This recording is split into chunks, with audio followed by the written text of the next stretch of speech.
Good afternoon friends, welcome to our channel study and learn point SLP। ठीक है, तो आई hope आपको मेरी वीडियोस पसंद आ रही होंगी और आई होप आप सभी अच्छे होंगे, आपकी सेहत अच्छी होगी। ठीक है, आज हम करेंगे top 50 MCQ making of the constitutions पे। ठीक है, स्टडी एंड लर्न पॉइंट के चैनल पे। ठीक है, अगर आपको मेरी वीडियो पसंद आ रही है तो आप मेरे चैनल को लाइक करें, सब्सक्राइब करें और ज़्यादा से ज़्यादा अपने फ्रेंड्स को भी शेयर करें ताकि वो भी बेनिफिट्स उठा सकें फ्री की वीडियो का। तो लेट्स स्टार्ट।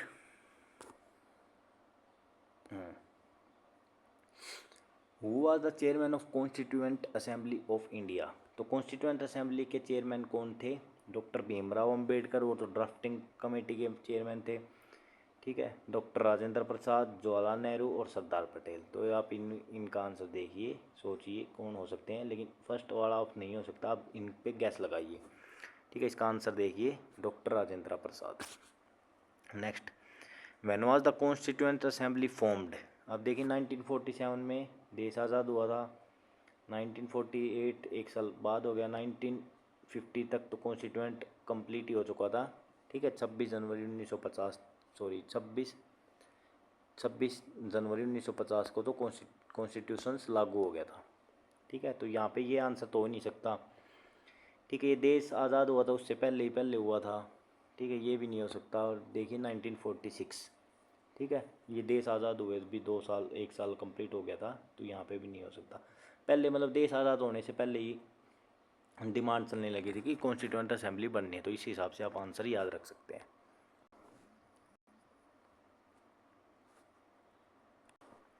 नेक्स्ट देखिए, constitution of India came into force. तो अभी मैंने इसका आंसर दिया। ठीक है, केम इनटू फोर्स, फोर्स में कब आया? ठीक है, तो 15 अगस्त 1947 ये तो हो नहीं सकता, और 2 अक्टूबर 1950 ये नहीं हो सकता। अब ये डाउट रहता है फोर्स में कब आया। ठीक है, तो इसका आंसर देखिए, अब आप आंसर गैस लगाइए। ठीक है, 26 जनवरी 1950 को। ठीक है, तो फोर्स करते हैं तो 26 जनवरी। ठीक है, और बना कब था? 26 नवंबर 1949 को बन के तैयार हो चुका था, लेकिन फोर्स में लाया गया 26 जनवरी 1950 को। अच्छा, इतना टाइम क्यों दिया गया? जब यहाँ बन गया था तो यहाँ पे ही क्यों फोर्स में लाया गया? तो इसका आंसर आप मुझे कमेंट बॉक्स में टेलीग्राम चैनल पे बताओगे। ठीक है, नेक्स्ट देखिए, how many member were there in the constitution assembly initially. ठीक है, तो इनिशियली कितने मेंबर थे? तो इसका गैस लगाइए आप, इनिशियली कितने मेंबर थे? ठीक है, 389। बाद में कितने रह गए थे? इसका आंसर भी इन्हीं में से है। ठीक है, तो उसका आंसर भी आप मुझे कमेंट बॉक्स में बताओगे। Who was the chairman of drafting committee. इसका आंसर मैंने अभी बताया था, Bhimrao Ambedkar doctor. Which plan led to the formation of constituent assembly. Cabinet mission plan, August offer, Cripps mission, Mountbatten plans. ठीक है, तो इनमें से ये आंसर है, आप गैस कीजिए। ठीक है, तो इसका आंसर है cabinet mission plan. Cabinet mission plan मतलब कैबिनेट बनानी है। ठीक है, एक मिशन है, plan. How many women were member of the constituent assembly. चलो इसका आंसर दीजिए, बहुत अच्छा क्वेश्चन है। एग्ज़ाम वगैरह में ज़्यादा क्वेश्चन ये पूछा भी नहीं गया है, और पूछने के चांसेस हैं आजकल, क्योंकि आजकल के एग्ज़ाम में अलग अलग तरह के वो आ रहे हैं, मतलब ठीक है, अलग अलग तरह के क्वेश्चन आ रहे हैं, जो क्वेश्चन बार बार पूछे नहीं गए उस टाइप से क्वेश्चन पूछे जा रहे हैं। तो इसका आंसर है 15 मेंबर्स। कोई आप इस बॉक्स कमेंट बॉक्स में बताएंगे कि कोई भी 2 फीमेल कैंडिडेट का, ठीक है, जो कि मेंबर थी कॉन्स्टिट्यूएंट असेंबली की। ठीक है, नेक्स्ट करते हैं अब। Objective resolution was moved by home. तो ऑब्जेक्टिव रिजोल्यूशंस क्या था? तो ये समझिए, ऑब्जेक्टिव रिजोल्यूशन कि हमारे क्या क्या ऑब्जेक्टिव हैं, किसके, जो हमने ये कमेटी ज्वाइन की है, मतलब जो कॉन्स्टिट्यूशन असेंबली ज्वाइन की है उसके, मतलब कॉन्स्टिट्यूशन जो हमें बनाना उसका क्या क्या ऑब्जेक्टिव है, तो उसमें किसने पास किया था? ठीक है, तो इसका आंसर में से टिक ही हो गया है। ठीक है, जवाहरलाल नेहरू ने पास किया था। ठीक है, इसका आंसर आप टिक होने से पहले सोच सकते थे। ठीक है, when was the objective resolution adopted. अब देखिए, ऑब्जेक्टिव रिजोल्यूशंस तो जो पास हुआ है, मतलब कॉन्स्टिट्यूशन पास होने से पहले ही बन गया होगा, तो 26 नवंबर 1949 तो हो ही नहीं सकता। ठीक है, और कॉन्स्टिट्यूशन पास होने से मतलब बना था तो उससे पहले ही हुआ होगा, तो ये आंसर भी नहीं बचा। बचा आंसर क्या, 13 दिसंबर 1946। ठीक है, ये भी नहीं हो सकता, यहाँ तो हम आज़ादी हो गए थे। When was the draft constitution submitted to the president of the assembly? तो ड्राफ्ट जो था कॉन्स्टिट्यूशन का सबमिट कर दिया गया, ठीक है, तो कब किया गया, 4 नवंबर 1948 को। नेक्स्ट देखिए, which committee was related to fundamental rights? Fundamental rights से कौन सी committee related? Next question, which committee was related to the fundamental rights? Fundamental rights से रिलेटेड कौन सी कंपनी थी, सॉरी कौन सी कमेटी थी, कंपनी नहीं committee. Union constitution committee, fundamental rights sub committee, provincial constitution committee और ड्राफ्टिंग कमेटी। ठीक है, तो इसका आंसर आप देख सोचिए। ठीक है, देखिए यूनियन कॉन्स्टिट्यूशन कमेटी ये किसके अंडर में थी, JLN जवाहरलाल नेहरू जी के अंडर में थी। ठीक है, फंडामेंटल राइट्स सब कमेटी, तो इसका आंसर तो आपको दिख ही रहा होगा, फंडामेंटल राइट्स सब कमेटी थी इसका आंसर। ठीक है, प्रोविंशियल कॉन्स्टिट्यूशन कमेटी ये सरदार पटेल के अंडर में थी। ड्राफ्टिंग कमेटी किसके अंडर में थी, आपको पता ही होगा, डॉक्टर भीमराव अम्बेडकर में। अब आपको बताना क्या है, फंडामेंटल राइट्स सब कमेटी किसके अंडर में थी। ठीक है, इसका इजी आंसर है, इन्हीं में से ही भी आंसर हो सकता है जो मैंने ऑप्शंस बताए, जवाहरलाल नेहरू, सरदार पटेल और डॉक्टर भीमराव अम्बेडकर। नेक्स्ट देखिए, idea of constitution assembly was first proposed by, तो किसने प्रपोज किया था, जो आइडिया था कॉन्स्टिट्यूशन असेंबली होनी चाहिए, तो किसने प्रपोज किया था। ठीक है, तो इसका आंसर हो सकता है, आप बताइए, और अभी इसका आंसर दे रहा हूँ MN रॉय। एक बार चेक कर लेते हैं, हाँ ठीक है MN रॉय। अब MN रॉय के बाद कौन थे, कम्युनिस्ट लीडर थे एक, ठीक है, जो कम्युनिज्म को फॉलो करते थे। ठीक है, कम्युनिस्ट लीडर थे, और उस टाइम पे कम्युनिज्म काफ़ी फैला हुआ था, और ये हिटलर से जाके भी मिले थे MN रॉय। ठीक है, लेकिन हिटलर से वहाँ पे मुलाकात नहीं हो पाई थी MN रॉय की। ठीक है, तो उस टाइम पे अगर ये हिटलर वगैरह से मिल लेते तो हमारा देश पहले ही आज़ाद हो जाता। तो इन्होंने सबसे पहले डिमांड करी थी MN रॉय ने। नेक्स्ट देखिए, ये MN रॉय वगैरह इनके बारे में हम हिस्ट्री में भी डिटेल्स में पढ़ेंगे। Which act allowed the creation of constitution assembly, तो कौन से एक्ट ने कॉन्स्टिट्यूशन असेंबली वो करी थी। ठीक है, इसका आंसर तो पहले भी क्वेश्चन पहले भी आ सकता है, कैबिनेट मिशन प्लान ने। Who was the constitutional adviser to the constitution, adviser कौन था, कॉन्स्टिट्यूशनल एडवाइजर। ठीक है, तो ये थे BN राव। ठीक है, तो कॉन्स्टिट्यूशनल एडवाइजर कौन थे, BN राव। नेक्स्ट देखिए, which one of following not a feature of the Indian constitutions, तो पार्लियामेंट्री सिस्टम है हमारा, तो ये फीचर्स है। नेक्स्ट देखिए, प्रेसिडेंशियल सिस्टम नहीं है, फेडरल सिस्टम भी है, रिटन कॉन्स्टिट्यूशंस भी है। ठीक है, ये अब दो बच गए। ठीक है, तो प्रेसिडेंशियल सिस्टम USA में है। ठीक है, तो हमारा क्या है, पार्लियामेंट्री सिस्टम, तो उसका अपोजिट प्रेसिडेंट सिस्टम होता पार्लियामेंट का, तो वो हमारे देश में नहीं है। Indian constitution was influenced most by the government of India act 1935 से हमारा इन्फ्लुएंस्ड है constitutions. Which committee looked into the distribution of power between centre and state, तो कौन सी कमेटी थी जो लुक्ड कर रही थी distribution of power between centre और स्टेट। ठीक है, तो इसमें कौन सी आएगी, आप बताइए। ठीक है, तो आपको पता चल रहा होगा इसके यूनियन पावर कमेटी। ठीक है, इसके जो मेंबर थे कौन थे, चलो अभी बताइए इसका आंसर। मैंने ऊपर भी बताया था यूनियन पावर कमेटी के मेंबर कौन थे, तो ये क्या कर रही थी, सेंटर और स्टेट के बीच में पावर का बंटवारा कर रही थी। यहाँ पे अब पता चल रहा है यूनियन पावर। ठीक है,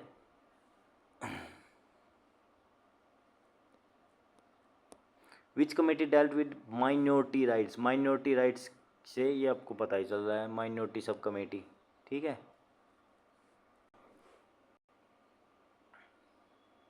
अच्छा इसके जो चेयरमैन होंगे माइनॉरिटी सब कमेटी के, इनके याद कर लीजिए, ये मैं आपसे नहीं बोला कि कमेंट बॉक्स में बताएं, HC मुखर्जी। ठीक है, नेक्स्ट देखिए, India constitution was adopted on, तो अडोप्ट कब किया गया था। ठीक है, इसका आंसर बताइए आप। ठीक है, और फोर्स कब किया गया, उसका आंसर कमेंट बॉक्स में बता सकते हैं, बाकी मैंने पहले भी बताया। Who was the vice president of constituent assembly, doctor Bhimrao Ambedkar, तो ड्राफ्टिंग कमेटी के थे। HC मुखर्जी मैंने अभी बताया किसके थे, HC मुखर्जी। इस HC मुखर्जी किसके थे, माइनॉरिटी सब कमेटी के, देखिए ये बता रहा मैंने, HC मुखर्जी। ठीक है, सरदार वल्लभ भाई पटेल किसके थे, ठीक है, प्रोविंशियल कमेटी के थे। KM मुंशी KM मुंशी किसके थे ये बताइए आप। ठीक है, KM मुंशी थे,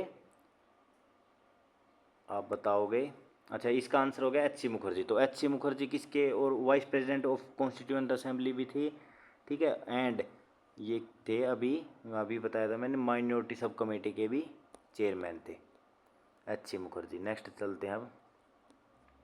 the constitution was adopted after how many days of debate. ठीक है, तो कितनी डिबेट्स के बाद वो किया गया था, 284 डिबेट्स के बाद। ठीक है, तो इतने इतने टाइम तक डिबेट चली थी। और कितना टाइम लगा था, 2 साल 11 महीने और 18 दिन टोटल लगे थे कॉन्स्टिट्यूशन बनने में।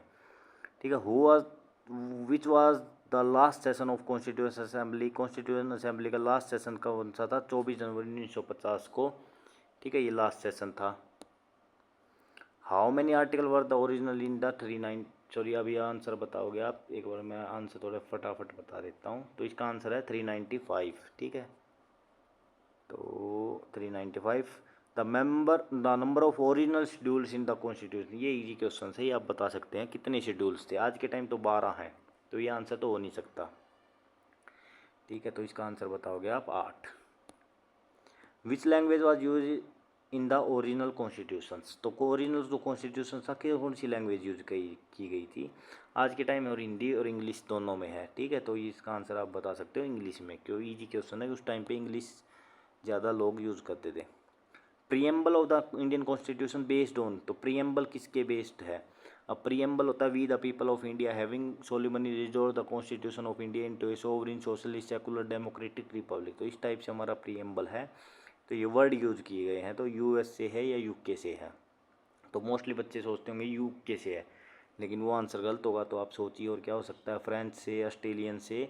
तो US कॉन्स्टिट्यूशन से हमारा प्रियम्बल्स है। How many reading did the draft constitution undergo in the assembly. तो कितनी रीडिंग्स की गई थी ड्राफ्ट की। ठीक है, तो ये आप बता सकते हैं 3 रीडिंग्स ली गई थी।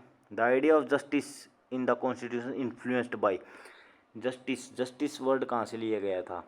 ठीक है, तो ये आप बता सकते हैं आयरिश, रशियंस, फ्रेंच और ब्रिटिश। तो यहाँ पे रशियंस कॉन्स्टिट्यूशन से। ठीक है, तो जस्टिस वर्ड और लिबरल्स वगैरह ये वर्ड कहाँ से लिए गए थे, ये आप बता सकते हैं मुझे कमेंट बॉक्स में, लिबरल वर्ड कहाँ से लिया गया था। ठीक है, फ्रेंच रिवॉल्यूशन से कौन कौन से वर्ड लिए गए थे, ये आप बता सकते हैं। ठीक है, DPSP are influenced by Irish constitutions. तो DPSP चैप्टर तो मैंने अभी करवाया था, तो वहाँ से आप देख सकते हैं आयरिश कॉन्स्टिट्यूशंस। तो ये आंसर मैं एकदम से बता गया।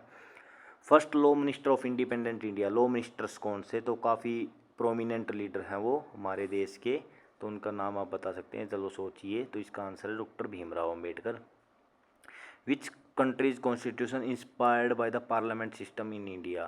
ठीक है, तो कहाँ से हमने पार्लियामेंट्री सिस्टम लिया था, तो हमारे देश में जो उन्होंने राज किया वहीं से हमने लिया है, UK से। तो हमें हैबिट हो चुकी थी पार्लियामेंट्री सिस्टम की, तो हमें वही ठीक लगा। Republic in the Indian constitution mean, Republic का मीन क्या होता है, तो रिपब्लिक का मीनिंग होता है जो हमारा हेड होगा ना वो हेरिडिटरी तो हो नहीं सकता। तो ये आंसर तो हो नहीं सकता। देर इज़ नो हेड, ये तो हो ही नहीं सकता। Head of the state elected, तो इसका आंसर हो गया C। Which feature of Indian constitution is taken from the Canadian constitution. तो कैनेडियन कॉन्स्टिट्यूशन से क्या लिया हमने, तो इसका आंसर आप बताइए। आंसर के मैंने पहले ही टिक कर दिया, federal system with strong centre. तो हमारा फेडरल सिस्टम है लेकिन सेंटर स्ट्रॉन्ग है, तो ये क्या है, इसको बोलते हैं क्वाजी फेडरल। क्वाजी फेडरल भी क्या, UASI क्वाजी फेडरलिज्म। तो हमारा क्या है, क्वाजी फेडरलिज्म, मतलब क्वाजी फेडरल है, कंप्लीटली फेडरलिज्म नहीं है हम, क्वाजी फेडरल हम। ठीक है, next. Which of following is a borrowed feature from the US constitution. US constitution से हमने क्या लिया है, पार्लियामेंट्री सोवरेनिटी UK से ली है, सिंगल सिटीजनशिप UK से ली है, बाइकैमरलिज्म UK से ली है। तो क्या बचा, judicial review. Which committee was formed for framing the rules of constitution assembly. तो रूल्स ऑफ द कॉन्स्टिट्यूशन के आपको पता ही चल गया, रूल्स कमेटी, तो रूल्स बनाए थे कॉन्स्टिट्यूशन असेंबली के लिए। Secularism in Indian constitution, secularism का क्या क्या meaning, equal respect for all religion, सबके लिए equal respect. Federal feature of Indian constitution inspired from, federal features हमारे जो है इंडियन कॉन्स्टिट्यूशन में वो कहाँ से लिया गया हमने यूएसए, यूएसएसआर, यूके, फ्रांस। ठीक है, तो इसका आंसर हो गया यूएसए। यूके वगैरह ये इनमें तो फेडरल फीचर है भी नहीं। Which member of drafting committee later become the president of India, तो प्रेसिडेंट ऑफ इंडिया जो बने थे तो ये हमें पता ही है, Rajendra Prasad. Which term was not the original preamble of the constitution, sovereign, socialist, secular, democratic, republic. ठीक है, इनमें से कौन सा सोवरिन, सोवरिन मतलब हम सोवरिन हैं, सोशलिस्ट हैं हम, सेकुलर हैं, डेमोक्रेटिक हैं, तो इनमें से कौन सा वर्ड बाद में आना गया, ओरिजिनल प्रीएम्बल में नहीं था। अच्छा, इसकी एक ट्रिक बता देता हूँ मैं आपको।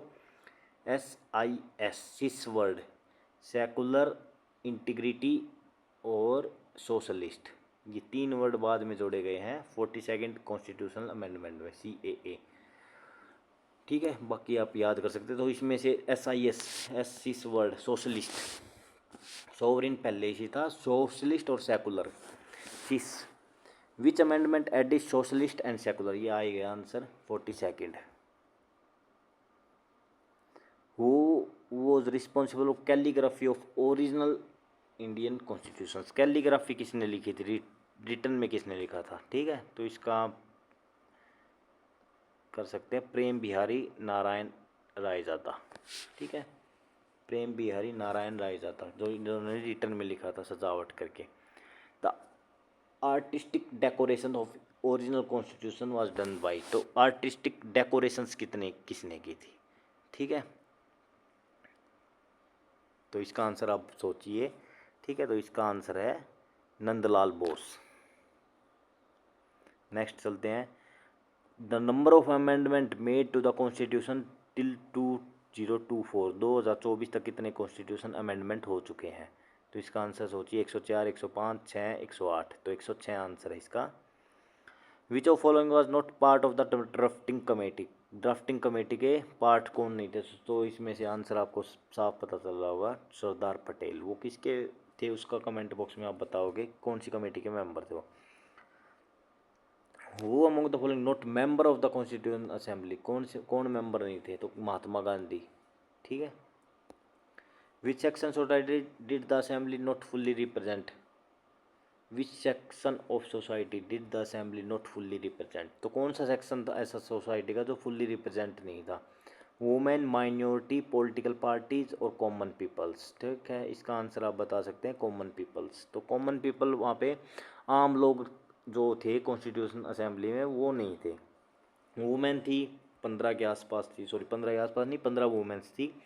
माइनॉरिटी थे डॉक्टर भीमराव अम्बेडकर के जैसे माइनॉरिटी काफ़ी लोग थे। पॉलिटिकल पार्टी से कांग्रेस से भी थे, मुस्लिम लीग से भी थे, लेकिन वहाँ पे कॉमन लोग नहीं थे। काफ़ी जो प्रोमिनेंट लीडर थे उस टाइम के वो वहाँ तक पहुँच पाए थे, जैसे डॉक्टर भीमराव अम्बेडकर के जैसे लोग ही पहुँच पाए थे कॉन्स्टिट्यूएंट असेंबली में, बिल्कुल आम लोग वहाँ पर नहीं पहुँच पाए थे। Which of following language script was used in the Hindi version of the constitution, तो देवनागरी, सिंपल आंसर है, तो देवनागरी बच्चों का क्वेश्चन है। फाइनल ड्राफ्ट कितनों ने साइन किया था, 284 ने। ठीक है, 299 टोटल मेंबर थे, लेकिन 284 ने टोटल ड्राफ्ट पे साइन किए थे। Next question, which section of constitution deal with this commencement. ठीक है, तो कमेंसमेंट से कौन सा मतलब जब बना था, कौन सा सेक्शन कॉन्स्टिट्यूशन से डील करता है। ठीक है, कमेंसमेंट से 394। ठीक है, 368 ये आर्टिकल आप बताओगे किससे रिलेटेड है, इंपॉर्टेंट आर्टिकल है 394, आप याद कर सकते हैं। Next, the Indian constitution was enacted and adopted in which language, तो इंडियन कॉन्स्टिट्यूशंस को किस लैंग्वेज में लिया गया था, ये पहले भी क्वेश्चन रिपीट क्वेश्चन आ चुका है, इंग्लिश। ठीक है, तो ये चैप्टर, ये क्वेश्चंस 50 क्वेश्चंस कंप्लीट हो चुके हैं। आपको मेरी वीडियो पसंद आ रही हो तो मेरे चैनल को लाइक करें, सब्सक्राइब करें, शेयर करें, ताकि मैं ज़्यादा से ज़्यादा मोटिवेट हो सकूं इस टाइप की वीडियो बनाने के लिए। Thank you very much. और कोई क्वेश्चन में डाउट है तो आप टेलीग्राम चैनल पे आप पूछ सकते हैं, स्टडी एंड लर्न पॉइंट से आपको टेलीग्राम चैनल मिल जाएगा। ठीक है, और किसी भी प्रकार का आपको क्वेश्चन में ये लग रहा है कि सर आपने ये क्वेश्चंस को एक्सप्लेन करके बताओ, तो आप स्टडी एंड लर्न पॉइंट के टेलीग्राम चैनल पे आप मुझे मतलब कम बोल सकते हो वहाँ पे, ठीक है, रिप्लाई मैं उसका ज़रूर दूंगा, और यहाँ पे कमेंट बॉक्स में भी आप मैसेज कर सकते हो। ठीक है, तो thank you very much. I hope आपको मेरी वीडियो पसंद आ रही होंगी। Bye bye till for next video.